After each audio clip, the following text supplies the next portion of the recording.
જય શ્રી કૃષ્ણ વાલા વૈષ્ણવો। આજે ષટતિલા એકાદશીના વિશેષ સત્સંગમાં હું આપને એક એવો પ્રશ્ન પૂછવા માંગુ છું કે જેનો જવાબ આપણે સૌ શોધી રહ્યા છીએ। શું ઠાકોરજી આપણા હૃદયમાં બિરાજે છે? આપણે સૌ એવું ઈચ્છીએ છીએ કે પ્રભુ આપણા હૃદયમાં સુખરૂપે બિરાજે, સ્થિર થાય। પણ શું આપણું હૃદય એવું સિંહાસન માટે તૈયાર છે કે જ્યાં સાક્ષાત પૂર્ણ પુરુષોત્તમ બિરાજી શકે? આજે આપણે કોઈ સામાન્ય સત્સંગ નથી કરવાના, પણ એક રહસ્ય ખોલવાના છીએ। હૃદયરૂપી સિંહાસનના એ 4 છુપા પાયા ક્યાં છે તે વિશે આપણે સમજીશું। થોડાક દિવસ પહેલા શિક્ષાપત્રના આધારે આપણે સમજ્યા હતા। હવે આ 4 પાયાનું ભાવદર્શન કરીશું કે જેમાં આપણે સમજીશું કે કેવી રીતે શરણાગતિ, અનન્ય આશ્રય, તત્સુખની ભાવના અને નિષ્કામ ભક્તિ દ્વારા એવું આસન તૈયાર થાય છે કે પ્રભુ પોતે ત્યાં પધારવા લાલાયિત થાય છે। જો આપ પણ આપના હૃદયને ઠાકોરજીનો નિવાસ સ્થાન બનાવવા માંગતા હોય તો જરૂરથી આ વિશેષ સત્સંગને અંત સુધી શ્રવણ કરશો કે જેના કારણે આપણે આત્મચિંતન કરી શકીએ કે આપણે ક્યાં છીએ। પ્રિય વૈષ્ણવો, હૃદયના 4 ખૂણા છે એ આ 4 પાયા સમાન છે। પ્રથમ પાયો સંપૂર્ણ શરણાગતિ, બીજો પાયો અનન્ય આશ્રય, ત્રીજો પાયો તત્સુખની ભાવના, ચોથો પાયો નિષ્કામ ભક્તિ। હવે આ 4 પાયાઓ પર વિવેક અને ધૈર્યરૂપ પાટલીને દૈન્યરૂપ સ્નેહનો પેસ્ટ બનાવી મહાન સાવધાનીથી ચોંટાડી દઈએ। એટલે દેહ અને સ્નેહ રૂપે ફેવિકોલ લગાવી અને મહાન સાવધાનીથી ચોંટાડી દો। પછી શ્રી મહાપ્રભુજીની કૃપારૂપ પીઠિકા ધરાવી દો। ત્યારે જ પ્રભુના બિરાજવા માટે હૃદયરૂપી સિંહાસન તૈયાર થશે। એવા સિંહાસન પર પ્રભુ અત્યંત પ્રસન્નતાથી બિરાજે છે। પુષ્ટિમાર્ગ એક સુંદર પુષ્પ છે, એક અંબુજ છે એટલે કે કમળ છે। કમળ એ સૂર્યના પ્રકાશથી જ વિકસે છે, એમ પુષ્ટિમાર્ગરૂપ સુંદર કમળને વિકસાવવા માટે શ્રી મહાપ્રભુજી સૂર્ય સમાન છે।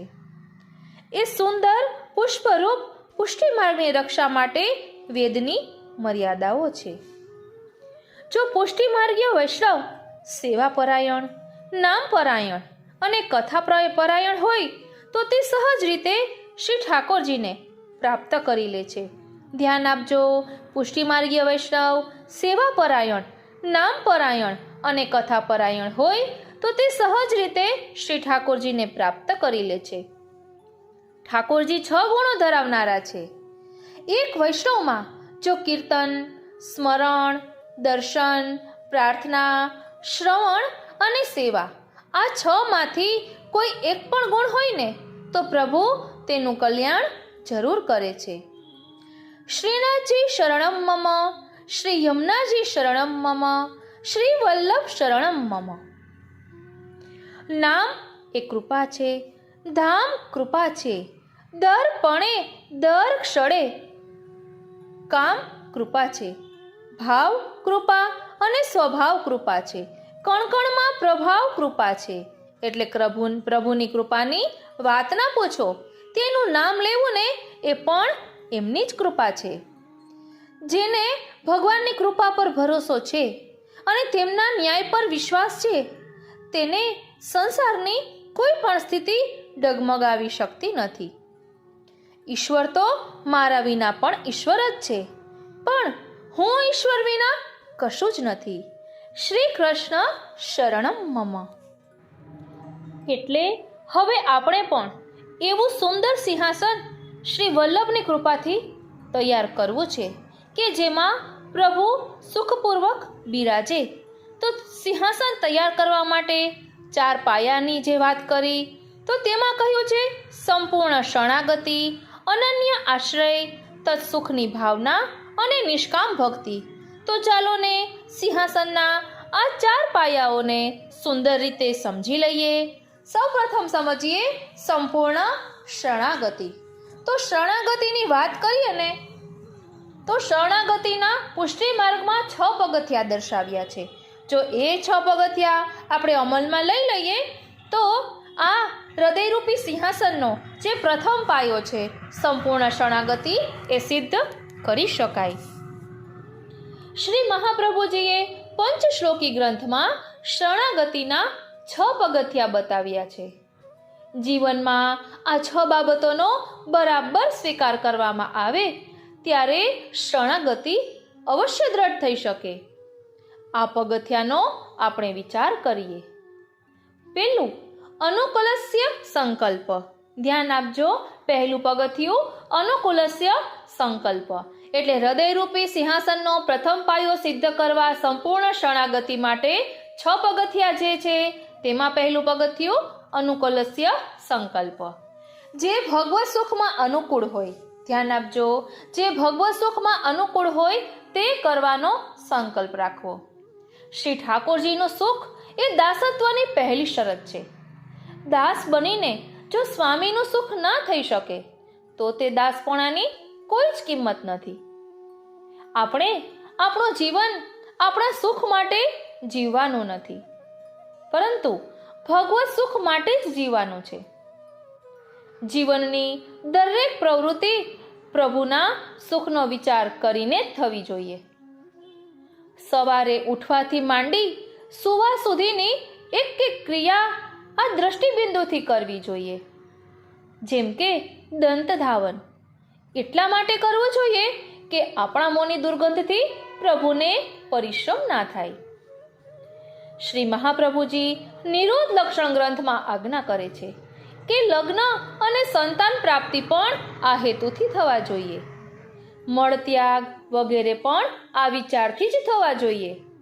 જે પ્રવૃત્તિમાં ભગવત સુખ સ્પષ્ટ રીતે ના જણાતું હોય તેને રોકવી જોઈએ. આ પ્રમાણે આપણે જ્યારે પ્રભુને અનુકૂળ થઈને રહીએ ને ત્યારે એમ કહી શકાય કે શરણાગતિનું પહેલું પગથિયું, પહેલું ચરણ સિદ્ધ થયું છે. હવે બીજું પગથિયું છે પ્રતિકૂલ વિસર્જનમ. એટલે પુષ્ટિ ભક્તિમાં જે બાબતો અને જે વ્યક્તિઓ પ્રતિકૂળ હોય તેમનો મનથી ત્યાગ કરવો. આપણા જીભના સ્વાદ માટે જો ભોજન કરવામાં આવતું હોય તો એવા ભોજનનો ત્યાગ કરવો. પ્રભુને અંગીકાર કરાવેલી ભોજન સામગ્રીથી જ જીવન નિર્વાહ કરવો જોઈએ. અને મનમાં પ્રશ્ન થાય કે ઠાકોરજી બિરાજતા નથી તો કઈ રીતે અમે પ્રભુને અંગીકાર કરાવેલી સામગ્રી મહાપ્રસાદના રૂપમાં લઈએ અને જીવન નિર્વાહ કરીએ? તો તેનો ઉપાય પણ દર્શાવ્યો છે. આપણા કંઠમાં 2 કંઠી બિરાજે છે. એ યુગલ સ્વરૂપનો ભાવ છે. એટલે ગમે તે આપણે ભોજન બનાવીએ તો સૌપ્રથમ કંઠીને ભોગ ધરીએ. એટલે આમે વચનામૃતમાં પણ સાંભળ્યું હતું કે કંઠી સામે આમ રાખી અને 3 વખત શ્રી કૃષ્ણ શરણમ મમ, શ્રી કૃષ્ણ શરણમ મમ, શ્રી કૃષ્ણ શરણમ મમ એમ બોલીએ ને એટલે પ્રભુ એ ભોગ અંગીકાર કરે છે. અંગીકારના પણ ઘણા બધા પ્રકાર હોય, દ્રષ્ટિથી પણ અંગીકાર થતો હોય. એટલે જે સેવા નથી પહોંચી શકતા તે આ રીતે પણ નિર્વાહ કરી શકે છે. હવે કહે છે કે આપણા સ્વાદનો વિચાર તેમાં કરી શકાય નહીં. જેમ કે શ્રી ઠાકોરજી તો બાલ સ્વરૂપે બિરાજે છે. નાનું બાળક મરચું ખાઈ શકતું નથી તો શ્રી ઠાકોરજીને પણ મસાલેદાર તીખી વાનગીઓનો ભોગ ન ધરાય. આપણે પણ મરચા વિનાનું ખાતા શીખવું જોઈએ. લૌકિક વાતો અને લૌકિક પ્રવૃત્તિઓ પણ પ્રભુ સાથેનો આપણો સંબંધ ઢીલો કરે છે. ધ્યાન આપજો, લૌકિક વાતો અને લૌકિક પ્રવૃત્તિઓ પણ પ્રભુ સાથેનો આપણો સંબંધ ઢીલો કરે છે. માટે લૌકિક વાતો અને લૌકિક સંબંધો ઓછા કરીને ચિત્ત શ્રી ઠાકોરજીમાં જોડાયેલું રાખવું. ત્રીજું પગથિયું છે કરિષ્યતિતિ વિશ્વાસો. એટલે શ્રી ઠાકોરજી આપણું સર્વ પ્રકારે કલ્યાણ જ કરશે એવો શ્રી ઠાકોરજીમાં દ્રઢ વિશ્વાસ રાખવો. એક બાળક એના માતા પિતામાં પાક્કો વિશ્વાસ રાખે છે, તેથી તે નિશ્ચિંત બનીને જીવે છે. તેવી રીતે આપણે આપણા શ્રી પ્રભુમાં જો દ્રઢ વિશ્વાસ રાખીએ તો જ આપણું શરણ સિદ્ધ થઈ શકે. અવિશ્વાસ કરવાથી શરણ શિથિલ બને છે. શરણ માર્ગની આ એક મોટી શરત છે.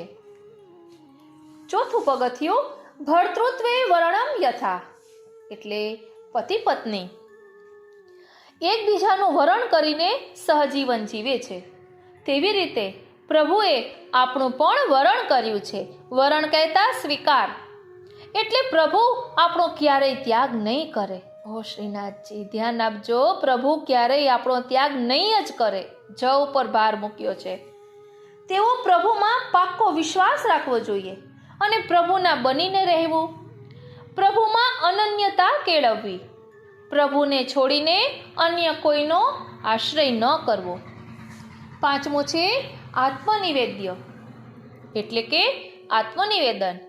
શ્રી કૃષ્ણ, આપ મારા રક્ષક છો, આપ મારા સ્વામી છો અને હું આપનો દાસ છું, એવી પ્રતિજ્ઞા શરણાગત જીવે લેવી જોઈએ અને તેનું પાલન પણ કરવું જોઈએ. જે પોતાનો આત્મા શ્રી ઠાકોરજીને સોંપી દે છે તેણે કાયમ માટે શ્રી ઠાકોરજીના બનીને જ રહેવું જોઈએ. છઠ્ઠું કાર્પણ્ય. કાર્પણ્ય એટલે કે સમર્પણ. પ્રભુને સમર્પિત બનીને જીવવું. આમ 6 પ્રકારે શરણાગતિ સિદ્ધ થાય છે. પુષ્ટિ ભક્તિમાં શરણાગતિ એ પહેલું પગથિયું છે. જ્યાં સુધી શરણાગતિ સિદ્ધ ન થાય ત્યાં સુધી સમર્પણ થતું નથી. મર્યાદા માર્ગમાં પણ ભગવાનના પત્ની લક્ષ્મીજી, ગંગાજી, તુલસીજી વગેરે એ સૌપ્રથમ ભગવાનની શરણાગતિ સ્વીકારી સદા માટે તેમના ચરણ કમલમાં રહેવાનું રાખ્યું છે. પુષ્ટિ ભક્તો પણ હંમેશા પ્રભુના ચરણ કમલમાં વાસ માંગે છે.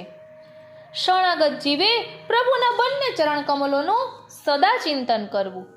પ્રભુના ચરણ કમલમાં વજ્ર, અંકુશ, ધ્વજા, તોરણમાલા, યવ, ઉર્ધ્વરેખા જેવા 16 ચિહ્નો બિરાજે છે.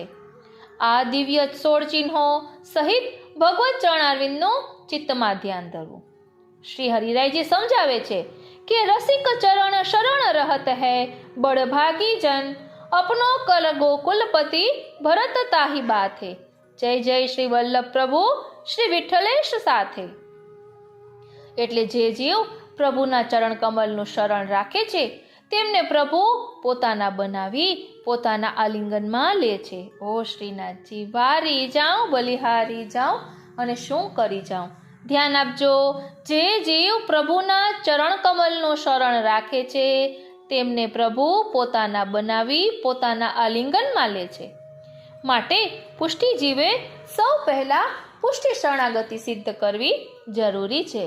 એટલે ત્યારે હૃદયરૂપી સિંહાસનનો પ્રથમ પાયો સિદ્ધ થશે કે જેમાં સંપૂર્ણ શરણાગતિની વાત કરી છે.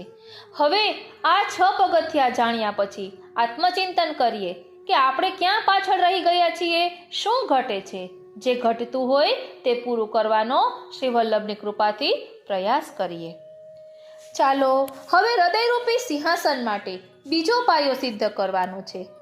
એટલે હવે હૃદયરૂપી સિંહાસન માટેનો બીજો પાયો સિદ્ધ કરવા માટે જરૂરી છે સામગ્રીમાં અનન્ય આશ્રય. આશ્રય શબ્દનો અર્થ તો આપણે બધા સમજીએ જ છીએ. આશરો એક વલ્લભાધીશકો. એવી જ રીતે અનન્ય આશ્રય એટલે ફક્ત એકનો જ આશ્રય, બીજા કોઈનો નહીં. એ ઉદાહરણ દ્વારા સમજીએ તો વલ્લભ સાખીમાં શ્રી હરિરાયજી કહે છે ને, મીન રહત જલ આશરે નિકસત હી મર જાય. એટલે મીન કહેતા માછલી. માછલીમાં કેવી અનન્યતા છે એ સમજવા જેવી છે. માછલીએ ફક્ત જલનો જ આશ્રય કર્યો છે, બીજા કોઈનો નહીં. એટલે એને દૂધમાં રાખવામાં આવે તો તે પ્રાણ ત્યાગી દે, એ જીવી જ ના શકે. એવી અનન્યતા પ્રભુ પ્રત્યેની આપણામાં હોવી જોઈએ. એટલે અનન્યતાનું ઉદાહરણ આપણે આ માછલી દ્વારા સમજી શકીએ છીએ. પછી જીવનમાં કોઈ પણ મુશ્કેલી આવે, કંઈ પણ થાય, પરંતુ આપણું મન ડગે નહીં, એને અનન્યતા કહેવાય. આશરો દ્રઢ એક શ્રી વલ્લભાધીશકો, જેમાં પુષ્ટિ માર્ગના 10 ધર્મ અને 10 મર્મ સમજાવ્યા છે, જે અનન્યતાનો પ્રમાણ આપે છે. ચાલો ને આ અનન્યતાના સ્વરૂપને એક પદ દ્વારા સમજીએ. और कोई समझियो तो समझियो, हमको इतनी समझ भली, ठाकुर हमारे नंद दुलारे, ठकुराइन वृषभान लली. श्री दामा आदि सखा श्याम के, श्यामा संग ललितादि अली. व्रजपुर वास शैल वन विहरत, कुंजन कुंजन रंग रली. इनके लाड चाहु सुख सेवा, कहे भगवान हित रामराय, प्रभु सबनते इनकी कृपा बली. એટલે ભગવાન દાસજીનું આ પદ યુગલ સ્વરૂપની લીલાઓનું વર્ણન કેવળ કૃપાનું બળ બતાવ્યું છે. એટલે એનું વર્ણન કરીને કૃપાનું બળ બતાવ્યું છે. લીલાનું અવગાહન કરતા કહે છે કે બીજું કોઈ ઘણું ઘણું જાણવા વાળા છે, પરંતુ એવી લાંબી વિચાર શક્તિ મારામાં નથી. હું તો માત્ર એટલું જ સમજુ છું કે અમારા ઠાકુર નંદકુમાર છે અને ઠકુરાણી વૃષભાન કુમારી રાધિકા છે. શ્રીદામા આદિ સખાઓ છે તે પ્રભુની સંગે ખેલવા વાળા છે. તરહ તરહની રમતો રમી કૃષ્ણને આનંદ કરાવે છે. તેઓ બાળપણમાં માખણ ચોરીમાં સાથે ફરતા, કિશોરવયમાં ગૌચરણ લીલામાં સાથે હતા, વનમાં જઈને રમતો રમતા, સદા આનંદમય લીલા કરતા અને યશોદાના લાલાને પ્રસન્ન રાખતા. શ્રી રાધિકાજી સાથે લલિતાદિક સખીઓ, જેની સંગે વિશાખા આદિ 8 સખીઓ સર્વ મળીને લીલામાં સહભાગી બની યુગલ સ્વરૂપની સેવામાં તત્પર રહેતી. કુંજની લીલાઓમાં પોતાની કાર્યકુશળતા બતાવીને નિત્ય મળી સજાવટ કરી યુગલ સ્વરૂપને ત્યાં પધરાવી આનંદમય લીલાઓમાં સાથ બની રહેતા. શ્રી યમુનાજીના બંને કિનારા તથા શ્રી ગિરિરાજજી, વન, ઉપવન, વ્રજમંડળમાં પ્રભુએ નાનાવિધ લીલા કરી છે. તે લીલાઓમાં સહભાગી બની આનંદ લીધો છે. ભક્તોની સાથે નિત્ય નવીન લીલા કરતા, ભક્તોના ભાવ મુજબ પ્રભુ અંગીકાર કરી પ્રસન્ન રહેતા. આનંદરૂપ પ્રભુ આપ જ છે, તે ભક્તોની સાથે આનંદ આપતા અને આનંદ મેળવતા. આવા ભક્તવત્સલ પ્રાણનાથની સેવા કરું છું, લાડ લડાવું છું, જેથી ભાવરૂપી વેલી વૃત્તિ પામતી જાય છે. આ પ્રતાપ બળ શ્રી ગુસાઈજીનો છે કે ભાવરૂપી વેલી ફૂલમાંથી ફલરૂપે બની છે. રામરાયના સંગથી ભગવાન દાસ વૈષ્ણવ બન્યા છે. તેથી કહે ભગવાન હિત રામરાય, પ્રભુ એ છાપ રાખી છે. તેઓ સર્વ કાર્યમાંથી પ્રભુની ઈચ્છાને માનતા. ભલે મારામાં બીજી બુદ્ધિ નથી, પરંતુ મારા ઠાકુર નંદનંદન અને રાધિકા રાની એ ઠકુરાઈન છે. આ એમની કૃપા બળે હું આત્માને આટલું જાણવું ઘણું છે. એટલે આ અનન્યતાનો પ્રકાર છે કે બસ મને બીજી કાંઈ ખબર નથી પડતી, પણ નંદનંદન અમારા ઠાકુર છે અને વૃષભાન લલી અમારો ઠકુરાણી છે. એ સિવાય મારે બીજું કંઈ વધુ જાણવાની જરૂર નથી. આ અનન્યતાનો પ્રકાર છે. અને અનન્યતાનું શ્રેષ્ઠ ઉદાહરણ હજી આપણે સમજીએ ને તો આપણે કહીએ છીએ ને, સ્વાતિ જલ બુંદ જબ પરત હૈ જાહી મેં, તાહી મેં હોત તે સો જુબાનું. એટલે એ પક્ષીનું નામ ઓશ્રીનાથજી, હા, ચાતક પક્ષી એ સ્વાતિ નક્ષત્રનું જલ જ પીવે છે. એ સિવાય એ ગંગાજીનું જલ પણ લેતું નથી. એટલે બીજા આ અનન્યતાનો પ્રકાર છે. એને ખબર છે કે પ્રભુ મારા પર કૃપા કરશે ને મને સ્વાતિ નક્ષત્રનું જલ પ્રાપ્ત થશે. એટલે આ અનન્યતાનો પ્રકાર છે. ન તો કોઈ ફરિયાદ, ન તો કોઈ ડિમાન્ડ. એટલે શું આપણામાં આ ભાવ છે એ આપણે વિચારવાનું છે. જીવનમાં ગમે એટલી મુશ્કેલી આવે તો શું આપણે ભાગાભાગી કરીએ છીએ બીજું મેળવવા? ઓ શ્રીનાથજી, બોલવા દો પ્રભુ. અનન્યતા એટલે એક અને માત્ર એક જ. સાવ ટૂંકમાં કહીએ ને તો અનન્યતાનો એ અર્થ થાય. બીજો મારે કોઈ સ્વામી નહીં, એમ એક જ. એટલે આ હૃદયરૂપી સિંહાસન માટેનું બીજું પગથિયું છે જેમાં અનન્યતા દર્શાવી છે. અનન્યતાનું એક ઉદાહરણ 84 વૈષ્ણવની વાર્તામાં પણ આવે છે. એ વૈષ્ણવનું નામ તો મને યાદ આવતું નથી, પણ એ દરેક વસ્તુમાં સુંદર એમ જ જવાબ આપે. એટલે એને મહાપ્રભુજીની લીલાઓના જ દર્શન થાય, બીજા કોઈ સાથે બહુ વાત પણ ન કરતા હોય. તો એક વખત એ પ્રસાદ લેતા હતા, ત્યારે કોકે પૂછ્યું કે કેવું છે મહાપ્રસાદ, તો એને સુંદર એમ જવાબ આપ્યો. તો કહે કે હવે તો આપે આમ કહી દીધું તો કે હું તો મહાપ્રભુજીને કનકાભિષેક થઈ રહ્યો છે ને એ લીલા વિશે સુંદર કહેતો હતો. એટલે તેઓ હંમેશા એ લીલા ચિંતનમાં જ રહેતા. એવું અનન્યતાનું વર્ણન પણ આવે છે. એટલે જીવનમાં કંઈ પણ પરિસ્થિતિ આવે પરંતુ મન ન ડગે તેને અનન્યતા કહેવાય. આ રીતે હૃદયરૂપી સિંહાસનમાં પધરાવા માટેનો બીજો પાયો છે અનન્યતા. શું આપણામાં આવી અનન્યતા છે? તે આત્મચિંતન આપણે કરવાનું છે. હવે આ હૃદયરૂપી સિંહાસન સિદ્ધ કરવા માટે ત્રીજો પાયો છે તત્સુખની ભાવના. આપણે વારંવાર આ શબ્દ આવે છે, તત્સુખની ભાવના. એટલે કે દરેક કાર્યમાં પ્રભુના સુખનો વિચાર કરવો. તો ચાલો હવે તત્સુખની ભાવનાને પણ સમજી લઈએ. તત્સુખની ભાવનાને એક વાક્યમાં સમજીએ ને તો એક પલે બસ પ્રભુના સુખનો વિચાર, કે પ્રભુને કેમ આનંદ થાય, પ્રભુ માટે એવું શું કરું હું કે પ્રભુ પ્રસન્ન થાય, એવું તે હું શું કરું જતન. એટલે સેવામાં પ્રભુના સુખનો વિચાર કરવો. કૃપા ના હોય ને તો કંઈ જ બનતું નથી. ગમે તેવું રૂપ હોય કે ગમે તેવા ગુણ હોય, પ્રેમ ના હોય ને તો શ્રીજી મળતા નથી. પ્રેમની ગેરહાજરીમાં પ્રભુ મળતા નથી. પ્રભુ સાધનોથી રીઝતા નથી. તમે પ્રભુ પ્રત્યે સાચા હૃદયનો નિસ્વાર્થ પ્રેમ રાખો ને એટલે પ્રભુ આપના પ્રત્યે પ્રેમ રાખશે જ. પ્રભુ વસ્તુના નહીં, પ્રેમના ભૂખ્યા છે.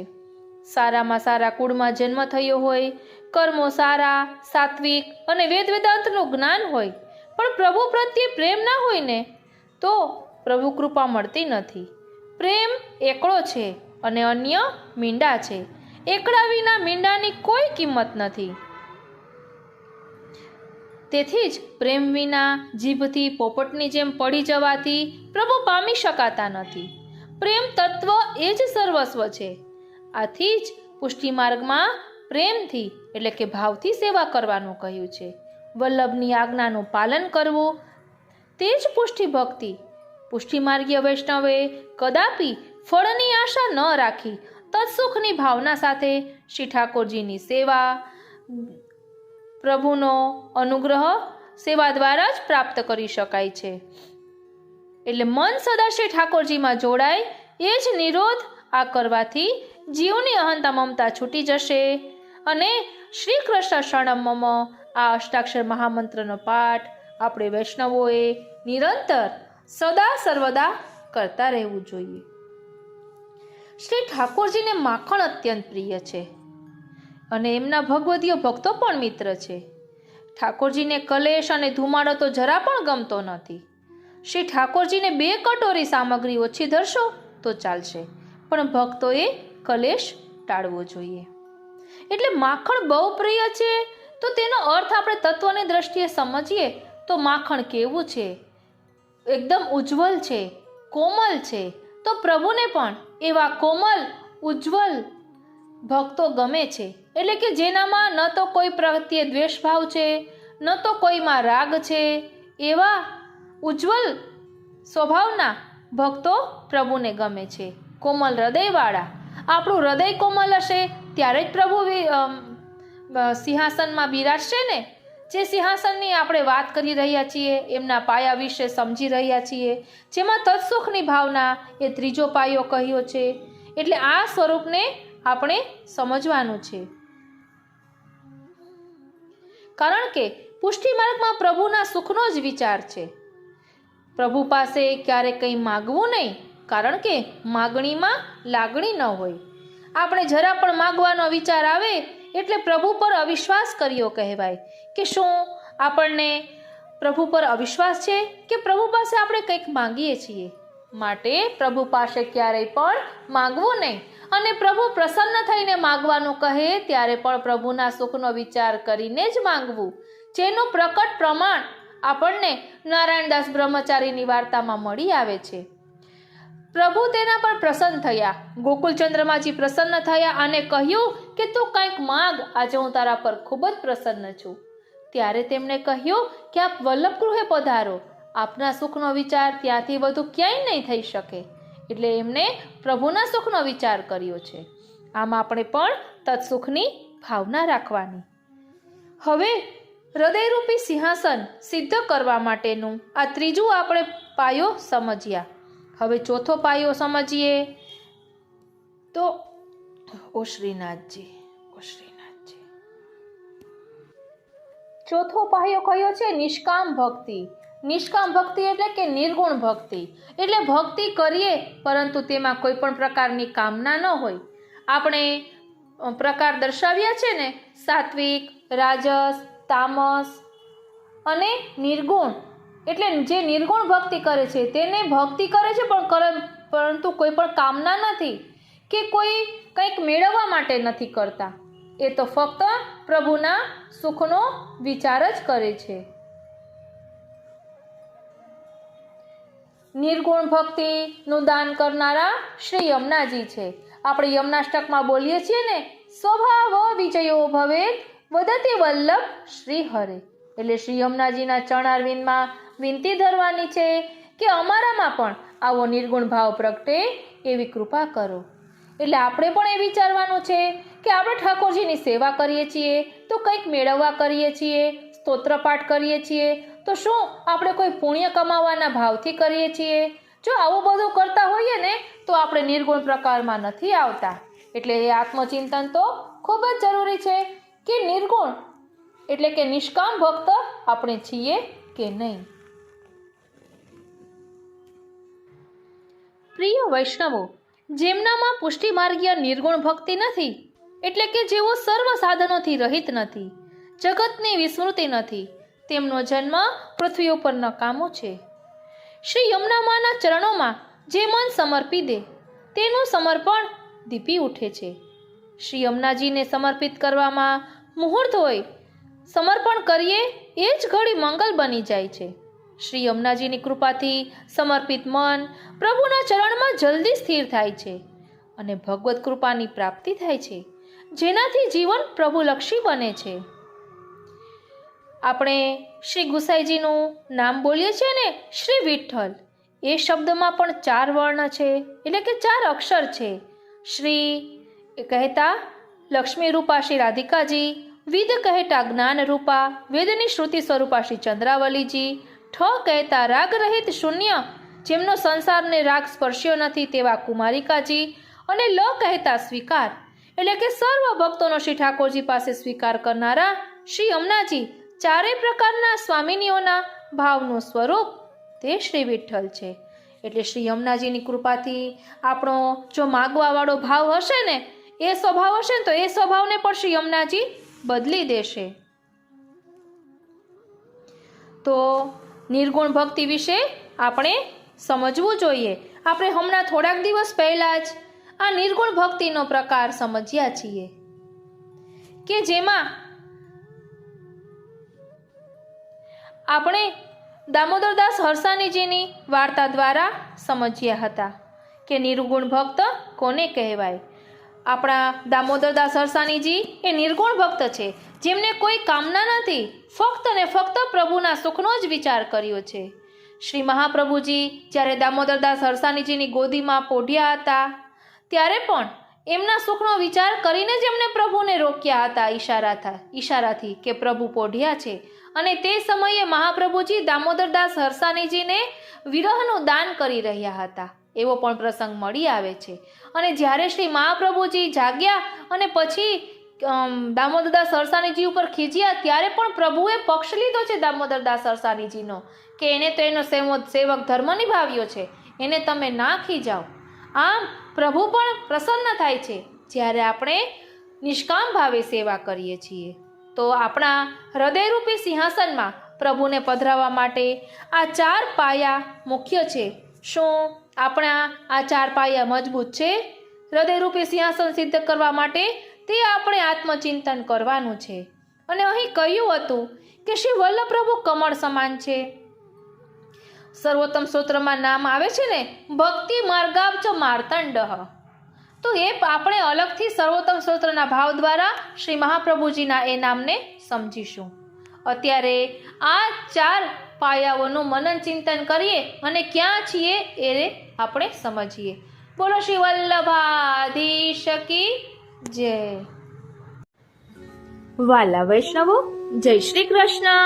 જીવનો તો માત્ર એક જ કર્તવ્ય છે, સત્સંગ કરવો, સેવા કરવી, એટલે કે શ્રી મહાપ્રભુજીએ બતાવેલા માર્ગ ઉપર ચાલવું અને ભગવદ રસમાં ડૂબવું. સમર્થવાન તો માત્ર એક શ્રી વલ્લભ જ છે. આપણે જે પણ ભગવદ નામ લઈએ છીએ તેમાં શ્રી વલ્લભાધીશને લક્ષ્યમાં રાખીને કરીએ તો ફળીભૂત થાય. આપણે સૌ ભાગ્યશાળી છીએ કે પુષ્ટિ માર્ગમાં જન્મ લીધો છે. ઘરમાં શ્રી ઠાકોરજી નંદાલય બનાવી બિરાજે છે.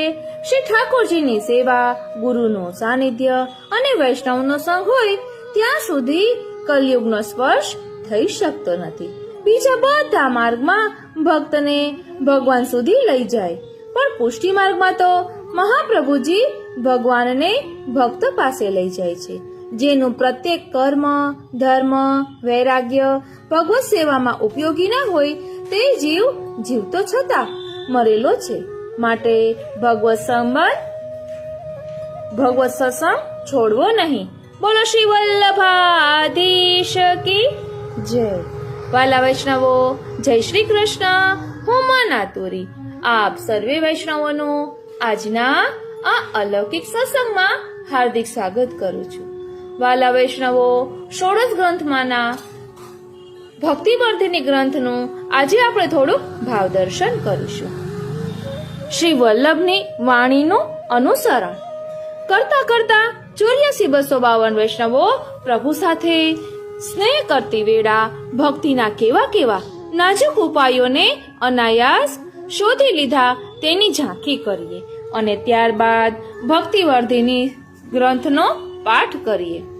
ભગવદીઓને પ્રભુના સહજ સ્નેહ થઈ આવે ત્યારે જડી ગયેલો આવો પરાત્પર પરબ્રહ્મ સાથે સ્નેહ કરવાનો કોઈ ઉપાય સંસારની દ્રષ્ટિએ કદાચ મૂર્ખતા ભરેલો પણ હોઈ શકે. જેમ કે શ્રી ઠાકોરજી માટે એક ગુલાબના ફૂલ માટે 1 લાખ રૂપિયાની ન્યોછાવરી કરી દેવી. પરંતુ સમર્પિત થયેલ આવી મૂર્ખતાને પ્રભુએ સ્નેહનો એક ભાવ માની એમાં કૃતજ્ઞતા અનુભવી શ્રીજીનું મસ્તક ઝૂકી ગયું. એટલે કોઈ લૌકિક ભાવ વાળો હોય તો તેને એમ થાય કે એક ગુલાબના ફૂલના આટલા રૂપિયા થોડી દેવાય, પરંતુ એ ફૂલ પ્રભુ માટેનું છે, એ પ્રભુ માટે પધરાવવું છે, એ ભાવ હતો એટલે એમને આટલા રૂપિયા આપ્યા. એમના ભાવના કારણે પ્રભુનું મસ્તક ઝૂકી ગયું, પૈસાના કારણે નહીં. બીજું પુષ્ટિ ભક્તિ માર્ગમાં એક નાજુક ખૂબસૂરતી એવી છે કે ભગવત સ્નેહની મજબૂરીના કારણે પુષ્ટિ જીવ ભક્તિના ઉપાયો કરતો હોય છે. જેમ કે હરિવંશ પાઠક શ્રી ઠાકોરજીના ડોલનો ઉત્સવ કરવા માટે પ્રેમના આવેશમાં એટલા મજબૂર થઈ ગયા કે એમણે હાકીમ પાસે ઘોડો માંગવાનો ઉપાય શોધી કાઢ્યો, જેથી તે વહેલી તકે પટનાથી કાશી પહોંચી શકે. ત્રીજું ડોશીમાનો ભાવ પોતાના દીકરાઓ ઠાકોરજીના ધામમાં પહોંચી ગયા ત્યારે કહે, મારા પ્રભુના ખીલોના ચાલ્યા ગયા. એ વાતને યાદ કરીને અમ્મા શક્રાણીની વાત છે, અમ્મા ભગવત સ્નેહની મજબૂરીથી રડે છે. એ રડવાનો ઉપાય નથી કરી રહ્યા, રડવું એ એમના સ્નેહની મજબૂરી બની ગઈ છે. ચોથું ગોરજા અને સમરાઈ 3 વખત ધરેલી સામગ્રીનો ભોગ સરાવ્યા પછી એમને એમ યથાસ્થિત જોઈને સિંહનંદના સમરાઈ વહુ અતિ દુઃખથી રડવા લાગ્યા કે મારા પ્રભુ મારા હાથનું આરોગ્ય નહીં. એમના પ્રભુ સમરાઈને સ્નેહયુક્ત મજબૂરી નિહાળીને સમરાઈને સમજાવવાના ઉપાય રૂપે કહે છે, તું ખેદ ક્यों करत है, तो 3 बार रसोई करी सो मैं तीनों बार आरोग्य हूँ। प्रभुने રીઝવવા કરેલા ઉપાયોની ટેવ નિત્ય બની જાય તો સમય જતા એ ટેવ પુષ્ટિ ભક્તિની મજબૂરી બની જાય। આ ટેવ અલૌકિક પ્રેમનું કારણ બની જાય છે। અહીં મજબૂરી કોઈ થોપવામાં આવી નથી, પ્રેમની વિવશતા દર્શાવવામાં આવી છે। વાલા વૈષ્ણવો, પ્રેમના આ સ્વરૂપને આજે આપણે સમજવાના છીએ ભક્તિવર્ધિની ગ્રંથના રૂપમાં। ભક્તિવર્ધિની ગ્રંથને સમજીએ એ પહેલા થોડુંક શ્રી મહાપ્રભુજીના સ્વરૂપને સમજી લઈએ, કારણ કે જેનો ગ્રંથ, જેને રચેલો ગ્રંથ છે એમને સમજવા માટે એમના સ્વરૂપને પણ સમજવું જરૂરી છે। એટલે શ્રી હરિરાયજી કૃપા કરી શ્રી વલ્લભનું ગૂઢ સ્વરૂપ વર્ણન કરતા કહે છે કે આપ તો સાક્ષાત શ્રી સ્વામિનીજીના અવતાર છો, સ્વામિનીજીનું સ્વરૂપ છો, અને શ્રી ગુસાઈજી આપ શ્રી કૃષ્ણ ભગવાનનો અવતાર છો, પરંતુ આપ બંનેએ આપનું તે સ્વરૂપ ગૂઢ એટલે કે છુપાયેલું રાખ્યું છે, જે ભૂતલ પર પણ સમયે સમયે પ્રગટ થયા વગર રહી શકતું નથી। તેવા પ્રસંગોમાં પુષ્ટિ માર્ગમાં સર્વપ્રથમ જેમણે શ્રી વલ્લભ પાસે બ્રહ્મ સંબંધ લીધું તે આપના સેવક દામોદરદાસ અરસાનીજીનું તથા કૃષ્ણદાસ અધિકારીનું, લીલામાં એટલે કે ગોલોકની નિત્ય લીલામાં સ્વરૂપ લલિતાજીનું છે, જ્યારે દિવસની લીલામાં શ્રી કૃષ્ણ પ્રભુના સખા વૃષભ છે। તેથી ભૂતલ પર દામોદરદાસજી શ્રી વલ્લભની સેવામાં અને કૃષ્ણદાસ અધિકારી શ્રી વલ્લભની આજ્ઞાથી શ્રી ગોવર્ધનનાથજીની સેવામાં અધિકારી થઈને રહ્યા। કૃષ્ણદાસ મેઘન શ્રી વલ્લભની છાયા બની સાથે રહેતા। કૃષ્ણદાસ મેઘન ગોલોકની નિત્ય લીલામાં તથા વ્રજમાં પ્રગટ થયા હતા ત્યારે શ્રી વિશાખાજી સખીનું સ્વરૂપ છે। ગોલોકની લીલામાં તથા વ્રજમાં પ્રગટેલા ત્યારે પણ નિત્ય શ્રી વિશાખાજી શ્રી સ્વામિનીજીની પાછળ પાછળ છાયાની જેમ ફરે છે।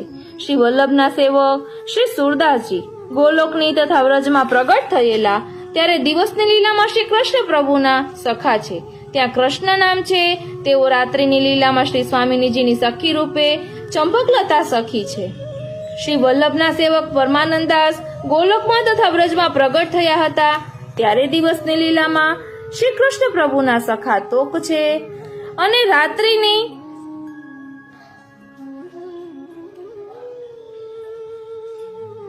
અને ગૌચરણ લીલા તથા અનેક રમતો રમતા તે લીલા વખતે શ્રી સુખદેવજીએ આ સખાના નામોનો સ્પષ્ટ ઉલ્લેખ કર્યો છે।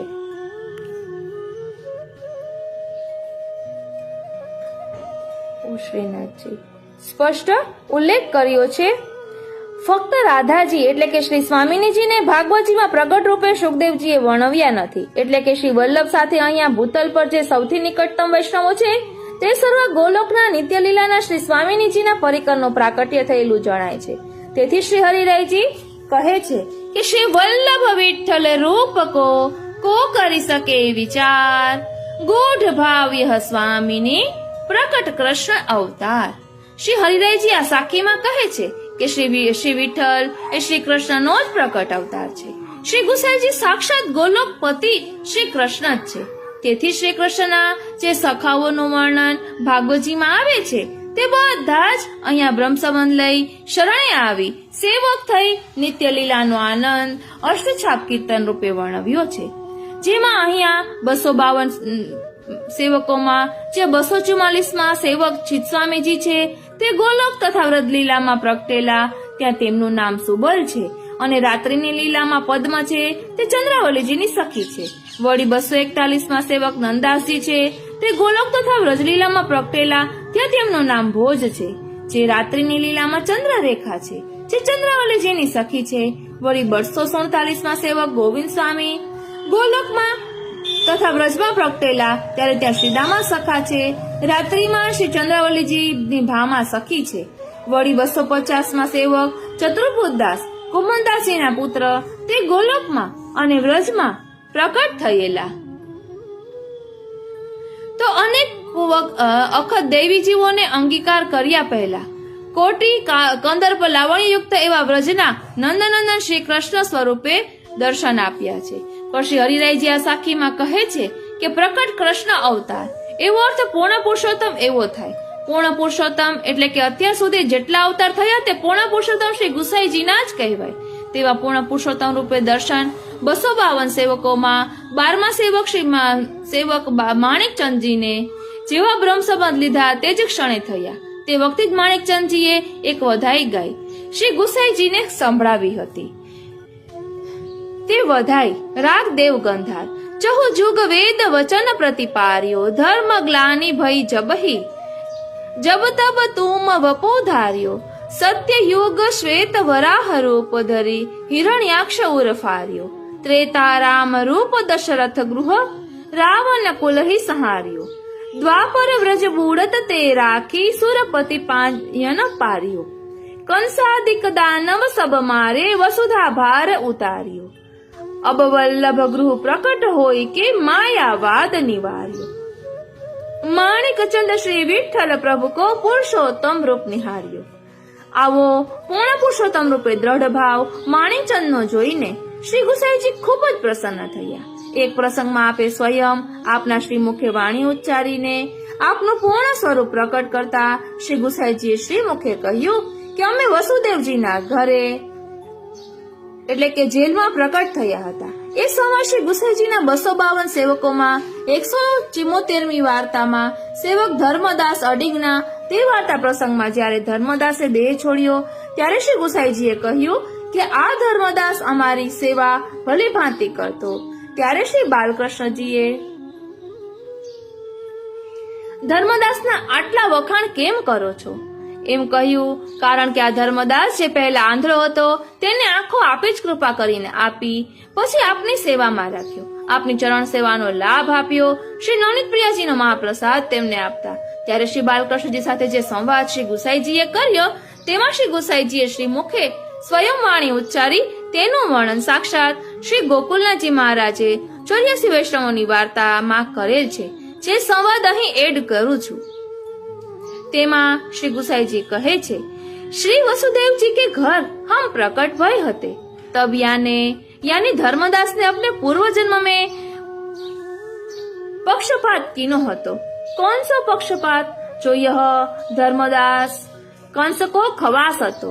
जब देवकी जी के यहाँ मेरो प्रागट्य भयो तब याने कंस को कही हती तो देवकी को बेटा नहीं बेटी भई है। नारद जी के मुख से सत्य जानने के बाद तब या को कंस ने मारियो हतो। या के लिए हमने बड़ो मोह कियो। अब अगले जन्म में या को नाम मुरारीदास होएगो और हमारो खास वैष्णव होएगो। आ व्रज भाषानो जो गुजराती अनुवाद करिए तो श्री गुसाईजी कहे छे कि श्री वसुदेवजी ने घेर अमे प्रगट थया हता त्यारे आ धर्मदासे जे पूर्व जन्म में तेणे अमारो पक्षपात कर्यो हतो। क्यों पक्ष? तो कहे आ धर्मदास पूर्व जन्म में कंसनो खवास हतो। ज्यारे देवकीजीने त्यां मारो प्राकट्य थयुं त्यारे आणे अमारो पक्ष लईने कंसने कह्युं हतुं कि देवकीने दीकरो नहीं पण दीकरी जन्मी छे। पछी कंसे ज्यारे नारदजीथी साची हकीकत जाणी त्यारे कंसे आने मारी नाख्यो हतो। तेने लीधे अमे एनो बहु ज मोह कर्यो। हवे हा धर्मदास हजू एक जन्म लेशे त्यारे तेनुं नाम मुरारीदास थशे અને એ વખતે એ અમારો ખાસ વૈષ્ણવ થશે। ઉપરના પ્રસંગથી શ્રી ગુસાઈજી સ્વયં પૂર્ણ પુરુષોત્તમ શ્રી કૃષ્ણ જ છે। તેથી શ્રી હરિરાયજીએ આ સાખીમાં કહ્યું, શ્રી વલ્લભ વિઠ્ઠલ રૂપ કો કરી શકે વિચાર ગૂઢ ભાવે સ્વામીની પ્રકટ કૃષ્ણ અવતાર। એટલે વાલા વૈષ્ણવો, શ્રીનાથજી, શ્રી મહાપ્રભુજી કે શ્રી ગુસાઈજીમાં કોઈ ભેદ નથી તે આપણે અહીં સમજી શકીએ છીએ કે પ્રકટ કૃષ્ણ અવતાર। તો ચાલો ને શ્રી મહાપ્રભુજી રચિત ભક્તિવર્ધિનીનો પાઠ કરીએ। બોલો શ્રી વલ્લભાધીશ કી જય, શ્રી ગુસાઈજી પરમ દયાલ की जय, श्री गिरिराधरण की जय, श्याम सुंदर श्री यमुने महारानी जो की जय, श्री हरिराय महाप्रभु जी की जय। श्री महाप्रभुजी कृत भक्तिवर्धिनी। श्री महाप्रभुजी कृत भक्तिवर्धिनी भक्ति शब्दनी व्याख्या। भज धातु ने 3 प्रत्यय जोड़वाथी भक्ति शब्द बनेल छे। અહીં ભજનો અર્થ છે સેવા અને 3નો પ્રત્યયનો અર્થ છે પ્રેમ। તેથી ભક્તિ શબ્દનો અર્થ પ્રેમથી કરવામાં આવતી સેવા એવો થાય છે. ભક્તિ એટલે પ્રભુમાં પરમ પ્રેમ. સા પરાનો રક્તીશ્વરે સ્વાત્મસ્મિન પરમ પ્રેમ રૂપા. ભક્તિના બે પ્રકાર છે, સાધન રૂપા અને સાધ્ય રૂપા. સાધન રૂપા ભક્તિ 9 પ્રકારની છે: શ્રવણ, કીર્તન, સ્મરણ, પાદ સેવન, અર્ચન, વંદન, દાસ્ય, સખ્ય અને આત્મનિવેદન. સાધન રૂપા ભક્તિ નીચેના એક ભક્તે કરી તેનું સ્મરણ પણ અહીં કરીએ. શ્રવણ ભક્તિ રાજા પરીક્ષિતે કરી, કીર્તન ભક્તિ શ્રી સુખદેવજીએ કરી, સ્મરણ ભક્તિ પ્રહલાદજીએ કરી, પાદ સેવન ભક્તિ શ્રી લક્ષ્મીજીએ કરી, અર્ચન ભક્તિ શ્રી પૃથુરાજાએ કરી, વંદન ભક્તિ શ્રી અક્રૂરજીએ કરી, દાસ્ય ભક્તિ શ્રી હનુમાનજીએ કરી, સખ્ય ભક્તિ શ્રી અર્જુને કરી, આત્મનિવેદન ભક્તિ શ્રી બલિરાજાએ કરી અને પ્રેમ લક્ષણા ભક્તિ શ્રી ગોપીજનોએ કરી. સાધ્ય રૂપા ભક્તિ એટલે પ્રેમ લક્ષણા ભક્તિ. સાધ્ય રૂપા ભક્તિ એટલે પ્રેમ લક્ષણા ભક્તિ. 10મી ભક્તિ શ્રીમદ વલ્લભાચાર્યજીએ આપણને આ પ્રેમ લક્ષણા ભક્તિ માર્ગનું સાચું સ્વરૂપ પ્રગટ કરીને બતાવેલ છે. અને આ ભક્તિમાં પ્રભુનો અનુગ્રહ પ્રાપ્ત થાય તે પણ સરળ રીતે, તે જ પુષ્ટિ ભક્તિ. એમાં સાધનની જરૂર નથી. સાધ્ય રૂપા ભક્તિના 10 પ્રકાર છે. સ્નેહના 4 અંગો: દ્રગરુચિ, સ્મૃતિ, અભિલાષા અને ઉદ્વેગ. આસક્તિના 3 પ્રકાર: વ્યાધિ, પ્રલાપ, ઉન્માદ. વ્યસનના 2 પ્રકાર: જડતા અને મૃત્યુ, સાદ્રશ્ય. તન્મયતાના 2 પ્રકાર: વિહીન ભક્તિ અને રાગાત્મિકા. આ પુષ્ટિ ભક્તિ એ જ પ્રેમ લક્ષણા ભક્તિનો માર્ગ છે. આ ભક્તિમાં હૃદયમાં પ્રભુ શ્રી ઠાકોરજી માટે કેવળ પ્રેમ જ હોય છે. પુષ્ટિ ભક્તિ શ્રી આચાર્યજી શ્રી મહાપ્રભુજીએ નિબંધમાં આજ્ઞા કરી છે કે મહાત્મ્ય જ્ઞાનપૂર્વક સુદ્રઢ સર્વતોધિક સ્નેહ ઇતિ ભક્તિ. અર્થાત મહાત્મ્ય જ્ઞાનપૂર્વક પ્રભુમાં સુદ્રઢ અને સૌથી અધિક પ્રેમ એ ભક્તિ છે.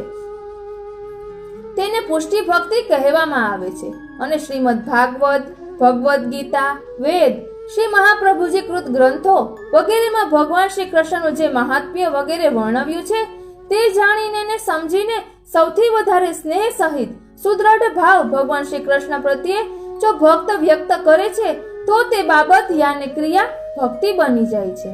તેમાં એક બાબત ધ્યાનમાં રાખવાની હોય છે, તે એ કે તે ભક્તિ નિસ્વાર્થ એટલે અહેતુકી, અવ્યભિચારીપણું એટલે કે અનન્યતા, એક આશ્રયપણું તથા શ્રી ઠાકોરજીના જ સુખાર્થે થતી ભક્તિ, પ્રેમરૂપી સેવા હોવી જોઈએ.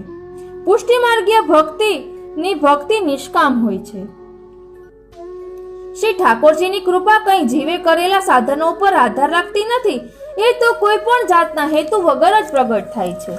એ શ્રી ઠાકોરજીની કૃપાથી તેમ કરતા કરતા હવે પછી કહેવામાં આવશે તેવી પ્રેમ, આસક્તિ, વ્યસન તથા અલૌકિક સામર્થ્યમાં અંકુરિત, પલ્લવિત, ફૂલી ફાલીને ફલિત થવાની જુદી જુદી અવસ્થાઓમાં ક્રમે કરીને અંકુરિત થઈને જે ભક્તિની અવસ્થામાં પુષ્ટિ જીવ પહોંચે છે તેને જ પુષ્ટિ ભક્તિ કહેવાય છે. શાસ્ત્રમાં ભક્તિના 9 પ્રકાર બતાવેલ છે. શ્રી મહાપ્રભુજી શ્રી વલ્લભાધીશે વિશેષ કૃપા કરી આ 9 ભક્તિમાં પછીની 10મી ભક્તિનું સ્થાન પ્રેમ લક્ષણા ભક્તિને આપ્યું છે. કારણ કે 10મી ભક્તિના ગુરુ સ્થાને ગોપીજન છે, જેમણે આચરણ કરીને પ્રેમ ભક્તિનું સ્વરૂપ શું છે અને કેવું છે તે બતાવ્યું છે. માટે તે પણ ગુરુ સ્થાને છે તેમ કહેવામાં જરાય હરકત નથી. કારણ કે ગોપી પ્રેમ કી ધ્વજા કહેવામાં આવે છે.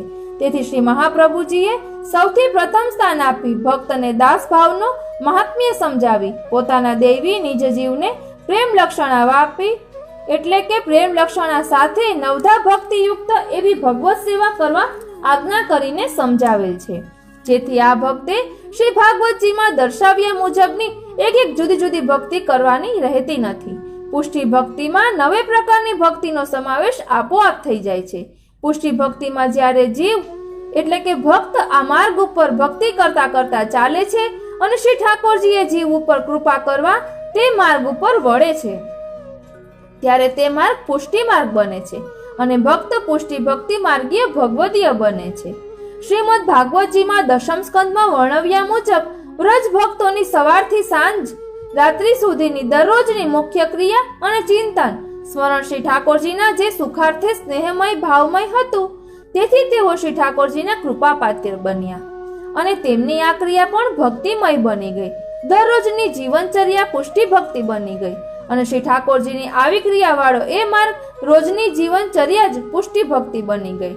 શ્રી ભાગવતજી દ્વારા સ્પષ્ટ સમજાય છે કે વ્રજ ભક્તોએ દરેક કાર્યમાં પ્રેમ લક્ષણાને પ્રાધાન્ય આપ્યું હતું અને તેમનો સ્નેહ શ્રી ઠાકોરજીમાં સુદ્રઢ સર્વતોધિક હતો. તેથી શ્રી ઠાકોરજી તેમને વશ થઈ ગયા. જે પ્રભુને મળવા યોગી લોકો પોતાના સાધન બળથી યોગથી હજારો વર્ષોથી તપ કરવા છતાં સ્વપ્નમાં એ દર્શન આપેલ નથી, તેવા પ્રભુ વ્રજ ભક્તોને વશ થયા છે. આમ આ પુષ્ટિ ભક્તિ માર્ગ એ વ્રજ ભક્તોએ એમના જીવનમાં દરેક કાર્યમાં ગૂંથીને આચરેલો માર્ગ છે અને શ્રી મહાપ્રભુજીએ પણ પોતે પોતાના જીવનમાં આચરણ કરી આપણને ભક્તિ યોગ એટલે કે ભક્તિનો પ્રેમ લક્ષણા ભક્તિનું દાન કરવા સુંદર માર્ગ ભક્તિનો બતાવ્યો છે. સેવા માર્ગને પ્રકટ કર્યો છે. પ્રગટવે માર્ગ રીત દિખાઈ, સેવા રીત પ્રીત વ્રજ જનકી જનહિત જગ પ્રગટાઈ. પ્રગટવે માર્ગ રીત દિખાઈ.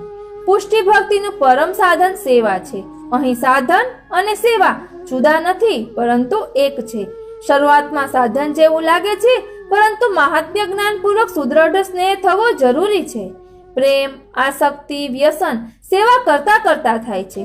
આ ભક્તિમાં પ્રભુના રસાત્મક સ્વરૂપનું સાયુજ્ય છે. સાધન વગર કેવળ પોતાના સ્વરૂપ બળ પ્રમેય બળ જેને કહેવાય છે તેનાથી પ્રભુ પોતાની પ્રાપ્તિ કરાવી આપે તે પુષ્ટિ પ્રેમ લક્ષણા ભક્તિનું લક્ષણ છે. શ્રીમદ આચાર્ય ચરણ શ્રી મહાપ્રભુજી શ્રી સુબોધિનીજી એમાં આજ્ઞા કરે છે કે પુષ્ટિ એટલે આત્માની પુષ્ટિ, શરીરની નહીં. આહારથી દેહની પુષ્ટિ થાય છે અને ભગવાનની કૃપાથી આત્માની પુષ્ટિ થાય છે. જીવના કર્મ કે સાધનની દરકાર કર્યા વિના પ્રભુ જીવ ઉપર કૃપા કરે છે, એ જ પુષ્ટિ ભક્તિની વિશેષતા છે. અને જેનાથી શ્રી ઠાકોરજીને સુખ થાય તે સેવા, પોતાના સુખ માટે સેવા કરવાની નથી. આ પુષ્ટિ માર્ગમાં પ્રથમ શરણ મંત્ર અને પછી બ્રહ્મ સંબંધ મંત્ર દ્વારા આત્મનિવેદન કરવાથી, બ્રહ્મ સંબંધ લેવાથી આ ભક્તિ માર્ગમાં શ્રી પુષ્ટિ પુરુષોત્તમ પરબ્રહ્મ એવા શ્રી યશોદોત્સંગ લાલિત શ્રી કૃષ્ણચંદ્ર શ્રી ઠાકોરજીની સેવા કરવાનો અધિકાર પ્રાપ્ત થાય છે. આ દીક્ષા શ્રી વલ્લભપુરના ગોસ્વામી બાળક દ્વારા જ લેવાની હોય છે. જીવની જેમાં અહંતા મમતા રહેલી છે તે દેહ, સ્ત્રી, પુત્ર, દ્રવ્ય, કુટુંબ આદિક હે પ્રભુ મારા નથી પણ આપના છે, એ રીતે શ્રી ગુરુદેવ સમક્ષ પ્રતિજ્ઞા દ્વારા પ્રભુને આત્મનિવેદન કરી અહંતા મમતાનો ત્યાગ કરી ભગવત સેવાનો અધિકાર મેળવી દાસ્ય ભાવથી યોય દેશઃ સતન ભજેત એ શ્રુતિ અનુસાર જીવ પ્રભુનો અંશ હોવાથી અંશી પ્રભુની સેવા કરવી તે સ્વધર્મ છે. માટે તે સ્વધર્મ સેવા ન કરનારનો આ ભૂતલ પર જન્મ નિષ્ફળ છે. શ્રી હરિરાયજીની આજ્ઞા છે પુષ્ટિ ભક્તિ માર્ગમાં શ્રી ઠાકોરજી કે તે લાલન કે શ્રીનાથજી ચિત્રજી હસ્ત કલમના હોવા જોઈએ. તેને પોતાના શ્રી ગુરુદેવ શ્રી વલ્લભપુર પાસે વિનંતી કરી પુષ્ટાવી સેવાની રીત જાણી આજ્ઞા દાસભાવ દિનતાથી માંગી શ્રીજીની સેવાની શરૂઆત કરવી જોઈએ. શ્રી ઠાકોરજીને પુષ્ટ કરાવ્યા સિવાય પોતાની રીતે સેવાની શરૂઆત ન કરાય, કારણ કે શ્રી વલ્લભપુરના બાલક દ્વારા પુષ્ટ થાય પછી જ તેમાં પ્રભુ પધારે છે અને શ્રી મહાપ્રભુજી શ્રી ગુસાઈજી તથા 84,252 વૈષ્ણવની કાનીથી આરોગ્ય છે. ઉપર કહ્યા પ્રમાણે 3 શબ્દ વ્યાકરણની દ્રષ્ટિએ પણ સ્ત્રીલિંગ બતાવનારો છે, એટલે સ્ત્રી ભાવાત્મક છે અને વિચાર કરતા સ્ત્રીમાં પ્રેમનું સત્વ વિશેષ રહેલું છે. તેથી 3 પ્રત્યયનો વ્યાકરણની દ્રષ્ટિએ સેવા કરવો એવો અર્થ પ્રાપ્ત થાય છે. તેથી ઉપર કહ્યા પ્રમાણે ભક્તિ શબ્દનો અર્થ સેવા કરવી એવો છે. તેથી ભક્તિ શબ્દનો અર્થ સામાન્ય રીતે સંપૂર્ણ પ્રેમપૂર્વક સેવા કરવી એવો અર્થ છે. ભક્તિ વર્ધિની અને તેને વધારવા માટેનો માર્ગ. એક વખત શ્રી મહાપ્રભુજી ગુજરાતમાં પધાર્યા ત્યારે પુરુષોત્તમ જોશીએ આચાર્યજી મહાપ્રભુજી પાસે આવી નમસ્કાર કરીને પૂછેલું કે મહારાજ, કર્મ માર્ગ મોટો કે જ્ઞાન માર્ગ મોટો? ત્યારે તેના જવાબમાં આપશ્રીએ કહેલું કે જેના મનમાં જે માર્ગ સારો લાગે તેના માટે તે માર્ગ મોટો. મને તો ભક્તિ માર્ગ મોટો લાગે છે, કારણ કે જ્ઞાન માર્ગ અને કર્મ માર્ગ બહુ જ કઠણ છે. તે ઘણા જ ઓછા જીવથી બની શકે તેમ છે. એમાં શરીરને ઘણો કષ્ટ સહન કરવું પડે છે.